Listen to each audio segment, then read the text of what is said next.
So today we'll look at the work energy theorem, a very, very important theorem in physics, helps you solve a lot of questions.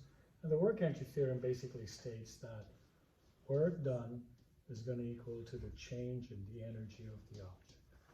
So for example, if I have a block here, and let's say he has energy of say 3 joules already, because he's moving, and I come up here and I do work on him. I apply a force of say 6 newtons for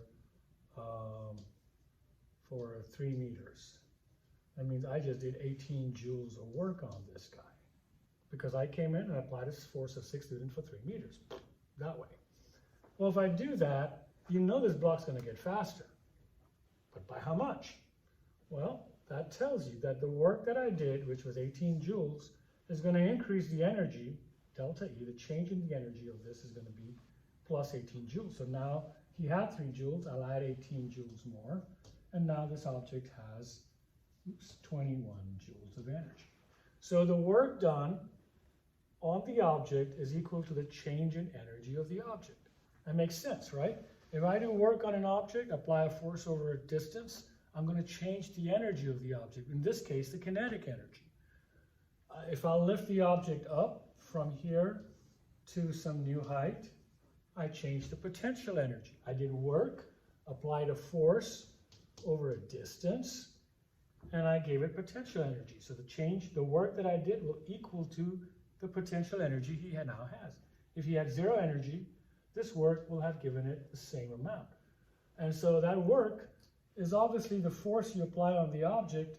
The force you apply on the object is going to be the weight of the object, which is mg, and you'll move it up a distance d. So mgd, and recognize that, that's potential energy, except for you just call it mgh, because we call up h instead of d. And so it's the same thing. The work that I do is equal to the energy that he gives. Same thing with a spring. If I take a spring and I apply a force on it over a certain distance, that force times distance will equal to the energy of the spring. So I could figure out how much the spring is going to get compressed when I push it a certain distance. And how much work I need to do to give it so much energy. The work that I do on the spring, if I do 10 joules of energy of work on the spring, I'm going to give it 10 joules of energy. If I do 10 joules of work on a moving object, I'm going to increase its kinetic energy by 10 joules.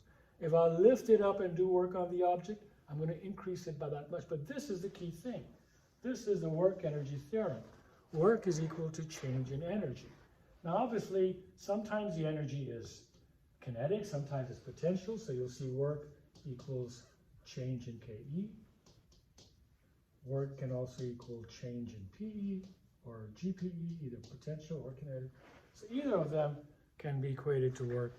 And that is the work energy theorem. And we can use that to solve so many interesting problems, just like we did with our original impulse and momentum. What I want you to kind of see what's really interesting is that this can be written as force times distance.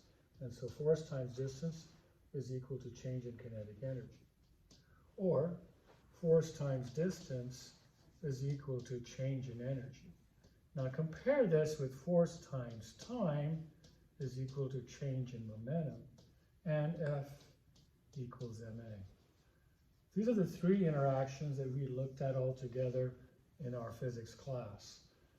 Okay, 3 different ways that an object can interact with something. We can use the work energy theorem, we can use the impulse and momentum theorem, or we could use Newton's second law. And there's some cases where you'll find that you could use all 3 of them, either one of them. And in some cases, it's just really easy to use one over the other. It all depends on what is asked for.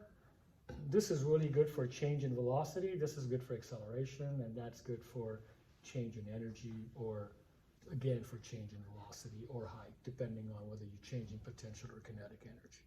Okay? So this is the work energy theorem, and we will build on it and use it to solve more problems.